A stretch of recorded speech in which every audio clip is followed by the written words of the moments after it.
To change your T-Mobile home internet Wi-Fi password, start by accessing your router's settings.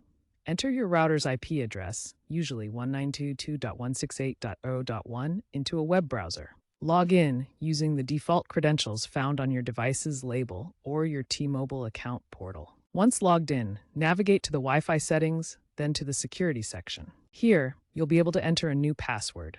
It's recommended to use a strong password that is 8 to 63 characters long, including a mix of upper and lowercase letters, numbers, and symbols. Save your new settings and reboot the router.